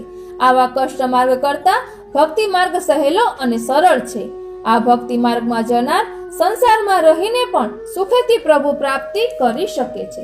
ત્યારે પુરુષોત્તમ જોશીએ પૂછ્યું કે આ ભક્તિનું સ્વરૂપ શું છે, તે કૃપા કરીને સમજાવશો. ત્યારે શ્રી આચાર્યજીએ કહ્યું કે ભક્તિના સ્વરૂપનું વર્ણન કરતા પાર આવે તેમ નથી, પરંતુ તમને કંઈ સમજાય તે રીતે કહું છું. ભક્તિનું સ્વરૂપ સમજાવતા શ્રી આચાર્યજીએ ભક્તિવર્ધની ગ્રંથની રચના કરી અને સમજાવ્યું. જોશીજી ઉત્તમ અધિકારી હોવાથી આપની કૃપાથી આ ગ્રંથ હૃદયારૂઢ થયો. ભક્તિનું સાચું સ્વરૂપ સમજાયું અને આપના આશીર્વાદથી ભક્તિનું દિન પ્રતિદિન વૃદ્ધિ પામવા માંડ્યું. આ ભક્તિવર્ધિની ગ્રંથ 16 ગ્રંથમાંનો 11મો ગ્રંથ છે. તેમાં શ્લોક પણ 11 છે. તેનો ભાવ એવો છે કે 5 જ્ઞાનેન્દ્રિયો, 5 કર્મેન્દ્રિયો અને મન જે ઇન્દ્રિયોનો રાજા છે, આ 11ને જો સ્વચ્છંદ લીલા કરવા દેવામાં આવે તો તેનું અધઃપતન થાય. પણ જો તેનો વિનિયોગ ભક્તિ દ્વારા પ્રભુ તરફ કરવામાં આવે તો તેઓ જીવને પ્રભુ પ્રાપ્તિ કરાવી આપે છે. તેથી આ 11 ઇન્દ્રિયોને પ્રભુમાં વાળવાનો સુંદર ઉપાય અને ભક્તિ વિશેનું સુંદર માર્ગદર્શન આ ગ્રંથ દ્વારા મળે છે. શ્લોક પહેલામાં કહ્યું છે કે જે રીતથી ભક્તિ અત્યંત વૃદ્ધિ પામે તે રીતના ઉપાયોનું નિરૂપણ કરવામાં આવે છે. જ્યારે બીજ ભાવ એટલે કે ભગવાનના અનુગ્રહથી થયેલો પ્રેમ દ્રઢ થાય ત્યારે ત્યાગથી શ્રવણ કીર્તન જેવા સાધનો કરવાથી, શ્રવણ કીર્તન એટલે કે સત્સંગ કરવાથી ભક્તિની વૃદ્ધિ થાય છે. શ્રી આચાર્યજીના મતે ભગવાનની ભક્ત તરફ અહેતુક કૃપા થવી તે પુષ્ટિ જીવને આત્મનિવેદન થયા પછી જીવના હૃદયમાં પુષ્ટિ ભક્તિનો બીજ અંકુરિત થાય છે. જેમાં એક વનસ્પતિના છોડને જમીનમાં બીજ રૂપે વાવ્યા પછી તેને પોષણ આપવા માટે હવા, પ્રકાશ, પાણી, ખાતર વગેરેની આવશ્યકતા રહે છે. તેમ ભક્તિ બીજને અંકુરિત કરવા માટે સેવા, સત્સંગ તાદર્શીજન દ્વારા અને આચાર્યશ્રીના ગ્રંથો દ્વારા જરૂરી છે. બીજ ભાવનું સ્વરૂપ કહેવામાં આવ્યું છે. પુષ્ટિ માર્ગીય અનુગ્રહથી આત્મસમર્પણ સંસ્કારથી ઉત્પન્ન થયેલ બીજરૂપ સૂક્ષ્મ ફળરૂપ બીજ શબ્દનો અર્થ છે. જેમ સામાન્ય બીજને ભૂમિ, પાણી, ખાતર, પ્રકાશ વગેરેની જરૂરિયાત રહે છે, તેથી જ વૃક્ષની વૃદ્ધિ થાય છે. તેમ ભક્તિ બીજમાં પણ તાપરૂપ બીજ રૂપે રહેલ હોય તો તે વૃદ્ધિ પામે. સમર્પણ મંત્રની દીક્ષા પછી તાપરૂપ ભક્તિ જ બીજ ભાવે છે અને તે નામરૂપની ભક્તિ દ્રઢ થાય તો તે કલ્પ વૃક્ષ રૂપે પલ્લવિત થાય. શ્રી મહાપ્રભુજી આજ્ઞા કરે છે કે બીજ ભાવે દ્રઢેતુ સ્યાત. બીજ ભાવ દ્રઢ થાય તો બીજ ભાવની દ્રઢતા ભક્તિ કલ્પલતાની વૃદ્ધિ માટે અનિવાર્ય છે. બીજ જેટલું વધારે દ્રઢ તેટલું વૃક્ષનું ફળ પણ દ્રઢ. બીજમાં શક્તિની જેટલી ઉણપ તેટલી ફળમાં પણ ઉણપ. ભગવત સાક્ષાત્કાર રૂપી ફળ મેળવવા માટે પ્રેમ શક્તિની દ્રઢતા ખૂબ જરૂરી છે. દ્રઢતા કોઈ પણ સંજોગોમાં ગમે તેવી લૌકિક કે વૈદિક સાધનોથી ભગવાન તરફના પ્રેમ ભાવથી જીવની મનોવૃત્તિ અલિત ન થાય, ઢીલી કે નબળી ન પડે તે દ્રઢતા કહેવાય. ભક્તિ કલ્પલતા વધીને એટલી સઘન બને કે પુષ્ટિ કલ્પતરુની આસપાસ ફેલાઈ જાય અને ભક્તિ કલ્પલતા અને પુષ્ટિ કલ્પતરુની શાખાઓ એકબીજામાં એવી ગૂંથાઈ જાય કે તેને કદી છૂટી ન પાડી શકાય અને પુષ્ટિ કલ્પતરુ અને ભક્તિ કલ્પલતાના પર્ણો પરસ્પર મળી જઈને પુષ્ટિ ભક્તિના રૂપમાં દેખાવા લાગી જાય. એવો ઉપાય શ્રી મહાપ્રભુજી આપણને બતાવે છે. લતા જ્યારે વૃક્ષ પર સારી રીતે દ્રઢતાથી લપેટાઈ જાય છે, ફેલાઈ જાય છે, પછી તે લતાનો નષ્ટ થવાનો કે કરમાઈ જવાનો ભય ઓછો થઈ જાય છે. આને બીજ ભાવની દ્રઢતા કહેવામાં આવે છે. મહાનુભાવોના મંતવ્યોમાંથી સમજાય છે કે બીજ ભાવ પૂર્વકાલીન સંસ્કારથી સૂક્ષ્મ રૂપે સર્વ જીવોમાં પડેલો હોય છે. તે આત્મનિવેદન પછી ભગવદ અંગીકાર થવાથી ભગવત કૃપાના બળ જીવને ભગવત પ્રાપ્તિની ઈચ્છા થતા ભગવાનના સ્વરૂપ માટે ભક્તના હૃદયમાં સ્નેહના અંકુર ફૂટે છે. પ્રભુની કૃપાથી દેવી જીવમાં સૂક્ષ્મ રૂપે રહેલો પ્રભુ માટેનો પ્રેમ આત્મનિવેદન પછી રતિ રૂપે અંકુરિત થાય. તેને આપણે બીજ ભાવ ગણ્યો. આ બીજ ભાવને આપણે દ્રઢ કરીએ તો આપણી ભક્તિ કલ્પલતા અતિ દ્રઢ બની દ્રઢ ફળ આપનારી થાય. આ બીજ ભાવને દ્રઢ કરવા માટે કયા સાધનો શ્રી મહાપ્રભુજીએ બતાવ્યા છે? મુખ્યત્વે સેવા, સત્સંગ અને સમર્પણ. ભક્તિ બીજ અંગે પૂજ્ય ગોસ્વામી 108 શ્રી ગોવિંદરાયજી મહારાજ શ્રી પોરબંદરના વચનામૃતમાંથી સાભાર. ભક્તિનું બીજ. સૃષ્ટિના પ્રારંભમાં ભગવાન એકલા જ બિરાજતા હોય છે. જ્યારે ભગવાનને સૃષ્ટિ ઉત્પન્ન કરવાની ઈચ્છા થાય છે ત્યારે હું એક છું અને અનેક થાઉં, એકો અહમ બહુશ્યામ એવી ઈચ્છા થતા માત્રમાં ચરણરૂપ અક્ષર પ્રગટ થાય છે. આ ઉત્પન્ન થનારા જીવો બે પ્રકારના હોય છે. એક દૈવી, ગીતાના દેવ અસુર વિભાગ કથિત, અને બીજા આસુરી. આ દૈવી જીવના પણ બે ભેદ છે, એક મર્યાદા અને બીજા પુષ્ટિ. આસુરીના 5 ભેદ છે પણ મુખ્ય બે ભેદ છે, અને એક સહજ આસુર અને બીજા આસુરાવેશી છે. શ્રી મહાપ્રભુજી આ સૃષ્ટિના 3 ભેદ પાડે છે, પુષ્ટિ, મર્યાદા અને પ્રવાહી. આ 3 પ્રકારના જીવોનું જ્યારે ભગવાનમાંથી વ્યુચ્ચરણ થાય છે ત્યારે તે 3 પ્રકારના જીવો માટે ભગવાને તે વખતે જ ઈચ્છા કરી લીધી હોય છે કે પ્રવાહી જીવોને સૃષ્ટિના આરંભથી પ્રલયકાળ સુધી સંસારમાં જ રાખવાના અને તેમના કર્મ પ્રમાણે ઊંચ નીચીઓની આપ્યા કરવી. મર્યાદા સૃષ્ટિના જીવો માટે વેદ, ઉપનિષદ, પુરાણ આદિની રચના કરી તેમાં મોક્ષ પ્રાપ્તિના સાધનો બતાવ્યા. તે સાધનો દ્વારા તે જીવોને મોક્ષ આપવો. પુષ્ટિ સૃષ્ટિના જીવો માટે એક પ્રકારનું સૂક્ષ્મતા તાપાત્મિકા ભક્તિ બીજ તે જીવોના હૃદયમાં સ્થાપન કર્યું. આ બીજ એવું છે કે જન્માંતરો સુધી હૃદયમાં પડી રહે છતાં ખોટું ન પડે. જ્યારે યોગ્ય સિંચન મળે એટલે કે પુષ્ટિ પુરુષોત્તમને આચાર્ય દ્વારા આત્મનિવેદન કરે ત્યારે અંકુરિત થાય. ખેતરમાં એક ઢૂંઢ નામનો ઘાસ થાય છે. તે જ્યારે 5-10 વર્ષે અતિવૃષ્ટિ થાય છે ત્યારે જ ઉગે છે. સામાન્ય વર્ષાથી ઉગતું નથી, પણ જ્યારે ઉગે છે ત્યારે તે ઉપરથી નક્કી થાય છે કે એ બીજ વર્ષો પૂર્વથી જમીનમાં હતું. અહીં વિચારવાનું એ છે કે પુષ્ટિ માર્ગીય જીવોના હૃદયમાં ભક્તિનું જે બીજ રહેલું છે તે બ્રહ્મ સંબંધ થવાથી અંકુરિત થાય છે. સેવા સ્મરણ દ્વારા વૃદ્ધિગત થઈને ફલ દશાને પ્રાપ્ત થાય છે. આ સિદ્ધાંત સમજવા માટે શ્રી ગોસાઈજી રચિત શ્રૃંગાર કલ્પદ્રુમના ભાવે અંકુરિત શ્લોકનો ભાવ વિચારીએ. આ શ્લોકનો ભાવ એવો છે કે વેદની શ્રુતિઓને એક વખત પોતે જેને નીતિ કહે છે એવા પૂર્ણ બ્રહ્મના દર્શન કરવાની તેમજ લીલા આનંદ મેળવવાની ઈચ્છા થઈ. તેથી શ્રુતિઓએ વૈકુંઠ દ્વારે જઈ ભગવાનની ઘણી સ્તુતિ કરી. ભગવાનને પ્રસન્ન થઈ સાક્ષાત નહીં પણ આકાશવાણી દ્વારા તેમને વર માંગવાની આજ્ઞા કરી. શ્રુતિઓએ માંગ્યું કે આપના નિત્ય સિદ્ધ ભક્તો જેવું સુખ અમોને પણ આપો. ત્યારે ભગવાને આજ્ઞા કરી કે તમારો આ મનોરથ સિદ્ધ થવો અતિ દુર્લભ છે, છતાં મારી કૃપાથી તે પૂર્ણ થશે. સારસ્વત કલ્પમાં હું જ્યારે ભૂતલ પર પૂર્ણપણે પ્રગટ થઈશ ત્યારે તમો વ્રજમાં ગોપીઓ થશો. તે વખતે તમારો મનોરથ પૂર્ણ થશે. અહીં ભગવાને જે વરદાન આપ્યું તે બીજ રૂપ છે. એ બીજ શ્રુતિઓમાં ઘણા કલ્પ સુધી પડી રહ્યું.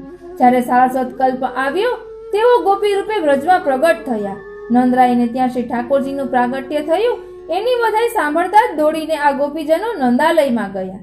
શ્રી ઠાકોરજીના દર્શન કરતા માત્રમાં જ તેમણે પોતાના આત્માનું નિવેદન કરી દીધું. યહી કૃષ્ણાત ક્રોતઃ પ્રાણે તેષામ કા પરિદેવના. આનું નામ જ બ્રહ્મ સંબંધ છે. જે આજે આપણે દીક્ષા રૂપે બ્રહ્મ સંબંધ કરીએ છીએ એ પ્રકારે વ્રજ ભયો મહર કે પૂત એ વધાઈમાં છે. સુન સુર સબન કી યહ ગતિ જે હરિ રસ ભજે.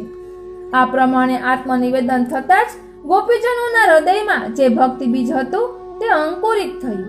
બીજમાંથી અંકુર ફૂટે તેને ભાવ કહેવામાં આવે છે. તે પ્રેમની પ્રાથમિક અવસ્થા છે. અંકુર મૂળ મૂકે એટલે તે કંદલ એટલે કે થડ કહેવાય છે. જીવનમાં મૂળ મૂકવાથી અંકુર દ્રઢ બને છે, અર્થાત ભાવની દ્રઢતા થાય છે. આ દ્રવીભૂત થયેલા ભાવને પ્રેમ કહેવામાં આવે છે. આ ભાવની બીજી અવસ્થા છે. પછી થડમાંથી અનેક ડાળીઓ ફૂટે છે. તે ડાળીઓ પ્રણય રૂપે છે, અર્થાત ભાવ દ્રઢ થયા પછી મનમાં અનેક પ્રકારના મનોરથો ઉત્પન્ન થાય છે. તે ડાળીઓ રૂપે છે. આ પ્રણયની ત્રીજી અવસ્થા છે. પછી ડાળીઓમાં પલ્લવ આવે છે, તેને સ્નેહ કહેવાય છે. આ ચોથી અવસ્થા છે. આ રીતે શ્રી ઠાકોરજીમાં સ્નેહ થવાથી જગતના બધા પદાર્થોમાંથી રાગ નીકળી જાય છે. પલ્લવ પછી ફળ આવે છે, જે રાગ સ્થાનીય છે. રાગ જગતમાં બધા પદાર્થોમાંથી નીકળી પ્રભુમાં સ્થિર થાય છે. આ પાંચમી અવસ્થા છે. કળી ખીલે એટલે પુષ્પનું રૂપ ધારણ કરે છે. આ પુષ્પ તે અનુરાગ સ્થાપન છે. આ અનુરાગ એટલે આસક્તિ. આસક્તિ દશામાં ઘરમાં અરુચિ થાય છે. આસક્ત્યા સ્યાત ગૃહ અરુચિ. આ છઠ્ઠી અવસ્થા છે. પુષ્પ પછી ફળ આવે છે, તે વ્યસન કહેવાય છે. આ વ્યસન દશામાં ભગવાનની લીલાના સાક્ષાત દર્શન થાય છે. આ સાતમી અવસ્થા છે. આ સાત અવસ્થાના શ્રી મહાપ્રભુજીએ 3 વિભાગ પાડ્યા છે: પ્રેમ, આસક્તિ અને વ્યસન. ભક્તિવર્ધિની ઉપાય. પ્રભુનું મહાત્મ્ય જ્ઞાન શ્રવણ કીર્તનથી થાય છે અને પ્રભુમાં સ્નેહ લૌકિકમાં ત્યાગની લાગણીથી થાય છે. આ બેથી બીજભાવ દ્રઢ થાય છે.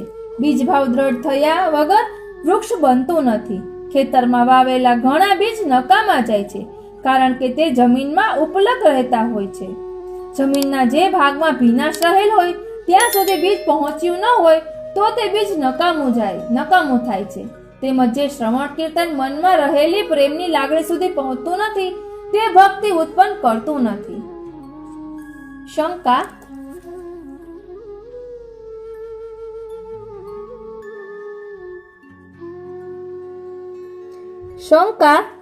વ્રજમાં ગોપીજનો વગેરેએ શ્રવણ કીર્તન કર્યું હતું, છતાં તેમને સુદ્રઢ ભક્તિ થઈ હતી.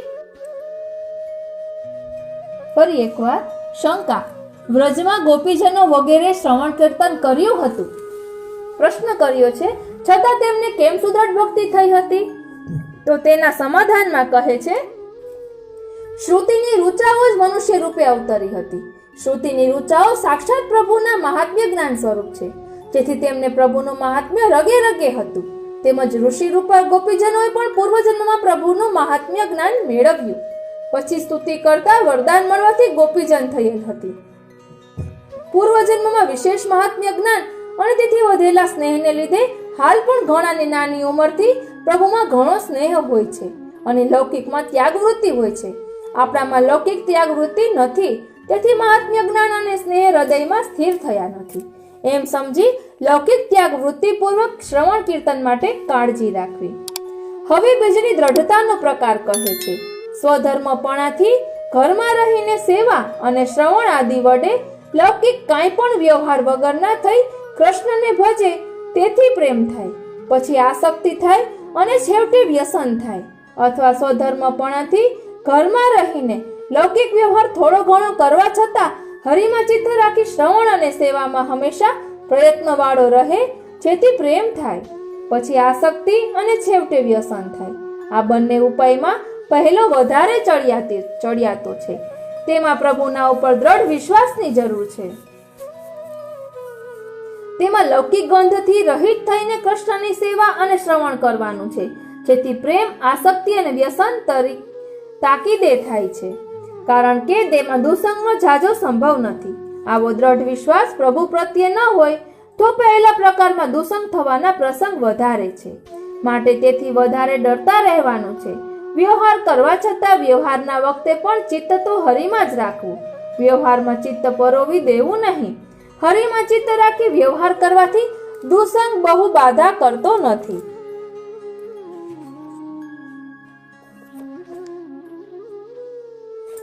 જ્યારે પ્રભુમાં વ્યસન થાય છે ત્યારે બીજભાવ દ્રઢ થયો કહેવાય છે. ત્યાર પછી કોઈથી નાશ પામતો નથી, એટલે બીજાના સંસર્ગથી હેઠે પડતો નથી. ઉપર કહેવામાં આવ્યું છે કે ત્યાગ એટલે કે લૌકિક ત્યાગ અને શ્રવણ કીર્તનથી બીજભાવ દ્રઢ થાય છે. તેમાં ત્યાગનું લક્ષણ ભક્તિવર્ધિની 2, 3, 4 અને 5 શ્લોકમાં જણાવવામાં આવ્યું છે. જ્યારે વ્યસન સુધી જીવ પહોંચે ત્યારે ત્યાગ થયો ગણાય. શ્રવણ કીર્તન પણ વચ્ચેની અવસ્થામાં આવો ત્યાગ થવામાં મદદ કરતા છે.